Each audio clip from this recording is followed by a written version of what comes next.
माँ जी, आपने अपने लिए यह फीका कलर क्यों पसंद किया?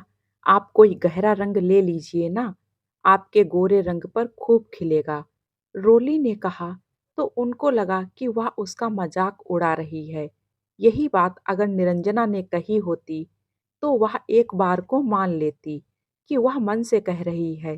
पर यह बात चूंकि रोली ने कही थी, तो उनको लगा कि वह उन पर व्यंग कर रही है। इस बार दिवाली पर छोटी बहू रोली भी आई थी। वह स्वभाव की थोड़ी तेज थी। अभी पुष्पा जी दोनों बहुओं के साथ दिवाली की शॉपिंग करके लौटी, तब उन्हें लग रहा था कि काश अपने लिए कोई गहरा रंग पसंद कर लेती, लेकिन संकोच से ले नहीं पाई थी कि लोग बूढ़ी घोड़ी लाल लगाम ना कहें। और जब उन्होंने सुना कि रोली ऐसा कह रही है, तो वे थोड़ा सा कठोर स्वर में बोली, यह बढ़ती उम्र का तकाजा है, तभी सौम्य रंगों को प्रश्रय दे रही हूँ, वरना मैं चटक रंग पहना करती थी। तुम्हारी नई उम्र है, तुम नई नौतर हो, तुम लोग पहनो चटक रंग। और वैसे भी तुम दोनों से ज्यादा काम तो होगा नहीं, मुझे ही आगे बढ़कर दिवाली का काम और सफाई करना और करवाना पड़ेगा। ऐसे में थक कर इतनी चूर हो जाऊंगी कि दिवाली की शाम अगर साड़ी लपेट लूं तो यही बहुत बड़ी बात है। कटाक्ष करते हुए वे फिर से बोली, तुम लोग थोड़े से काम का नाम सुनते ही थकावट से भर जाती हो, जबकि तुम्हारी उम्र में मैं सारा काम चुटकियों में कर लिया करती थी। बोलते हुए पुष्पा जी ने कुछ ऐसे मुंह बनाया कि दोनों बहुओं को हंसी आ गई। बड़ी बहू निरंजना तो शुरू से ही शांत स्वभाव की थी, इसीलिए मुंह दबाकर हंस कर रह गई। पर छोटी बहू रोली तो थी ही चंट।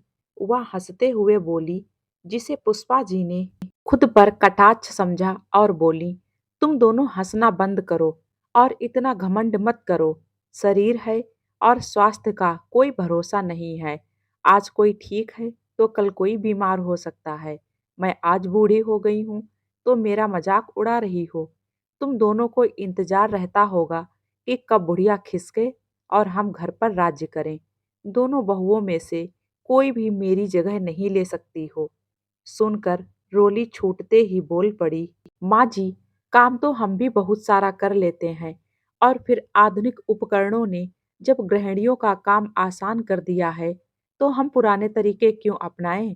आप किचन और घर पर एकाधिकार जमाए बैठी हैं, हमें सिर्फ ऊपर का काम देती हैं। खुद से पूरा काम नहीं होता, लेकिन करेंगी और हमें सुनाएंगी जरूर। रोली बिल्कुल सही कह रही थी। वह अक्सर पुराने उपकरणों से रसोई का काम चलाती थी। आज भी मिक्सर से ज्यादा सिलबट्टे पर पीसे हुए मसाले के लिए जोर दिया करती थीं। दोनों बहुएं कहीं घर में उनकी सत्ता ना खत्म कर दें, इसीलिए अधिकतर जिम्मेदारी उन्होंने अपने ऊपर ले रखी थी। आज रोली का इशारा भी इसी ओर था। डरिए मत माँ जी, हमें आपकी जगह नहीं लेना है। हम आपकी बहुएं हैं और यहीं बने रहना चाहती हैं। अगर आप हमें बेटी मानकर आशीर्वाद दे सकें तो अति उत्तम, वरना हम अपनी जगह खुश हैं। आपको हमसे इनसिक्योर होने की कोई जरूरत नहीं है। पुष्पा जी इतना सुनते ही चुप हो गईं।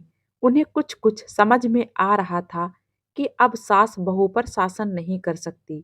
सो तुरंत पैंतरा बदल कर बोली, ऐसी कोई बात नहीं है छोटी बहू। मैं तो चाहती हूँ कि तुम दोनों बहुओं को अपनी बेटी की जैसे प्यार दूं, पर यहाँ तुम दोनों द्वारा मुझे गलत समझा जा रहा है। अब तक चुपचाप निरंजना समझ गई थी कि मामला गंभीर होता जा रहा है, और ऐसे तनावपूर्ण माहौल में दिवाली का आनंद किरकिरा हो जाएगा। इसीलिए रोली को निरंजना ने उसे आंख के इशारे से मना कर दिया और उसे उसके कमरे में बुलाकर अपने पैकेट से कुछ निकाल कर देते हुए उसके कान में फुसफुसाकर बोली, यह महरून रंग माँ जी का फेवरेट है। मैंने इसे चुपके से खरीद लिया था। इसे माँ जी को दे दो, यह कहकर कि तुमने चुपके से उनके लिए लिया है। और निरंजना कमरे से बाहर आकर पुष्पा जी से बोली, माँ जी, रोली अभी उतनी समझदार नहीं है, उसकी बातों को आप दिल से न लगाएं। माँ जी, आपकी जगह कोई कैसे ले सकता है? आपने ही तो अब तक पूरा घर संभाला है। हम आपकी जगह कैसे ले सकते हैं? निरंजना की यह बात सुनकर पुष्पा जी का गुस्सा कपूर की भांति छू हो गया और कुछ वक्त की नजाकत देखकर भी उन्होंने अपने शब्दों में अतिरिक्त मिठास घोल कर कहा, तुम किसी बात को कितनी अच्छे तरीके से समझती हो बड़ी बहू। जरा छोटी बहू को भी समझा दो ना।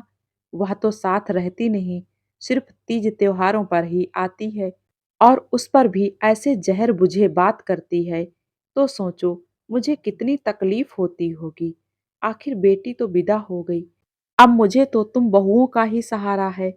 अगले ही पल रोली कमरे से बाहर आकर पुष्पा जी के हाथों को थाम कर बहुत ही आर्द्र स्वर में बोली, माँ जी, हम आपकी बात को समझते हैं। अगर मैंने ऐसा कुछ बोल दिया हो तो मुझे माफ कर दीजिए। यह साड़ी मेरी तरफ से पहन कर देखिए, आज मैंने चुपके से ले लिया था।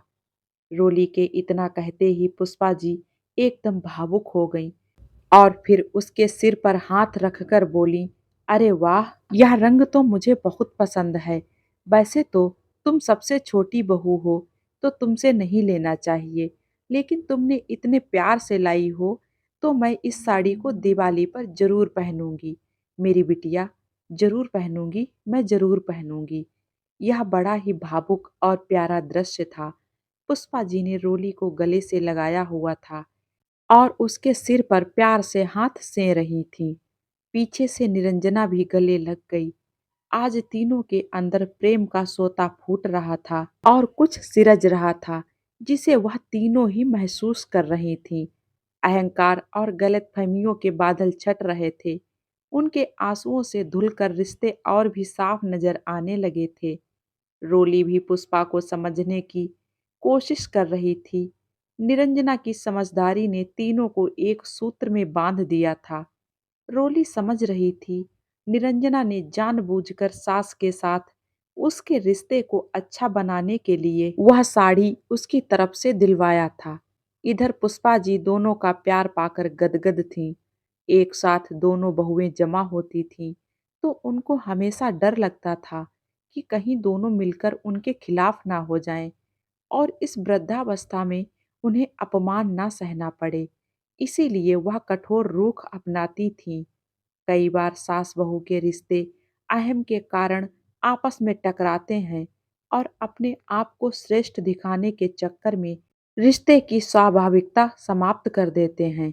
कभी कभी सास बहू को इसलिए पूरी तरह नहीं अपनाती कि कल को कहीं बहू सास का आधिपत्य ना कम कर दे, उनकी जगह ना ले ले। पर अगर सास बहू को बेटी की तरह माने और बहू भी सास को पर्याप्त मान सम्मान दे, तो रिश्ते और भी बेहतर हो जाएंगे। रिश्तों के परिप्रेक्ष्य में बात सिर्फ नजरिए की होती है। साथ निभाने का जज्बा हो तो कोई भी रिश्ता आराम से निभाया जा सकता है। दोस्तों, मैं उम्मीद करूंगी कि ये सास बहू की प्यारी सी कहानी आप लोगों को अच्छी लगेगी। अच्छी लगी हो तो प्लीज़ वीडियो को लाइक कर दें और जो लोग मेरे चैनल पे नए हैं सब्सक्राइब करना बिल्कुल ना भूलें। मिलते हैं एक और नई कहानी के साथ में। Thank you.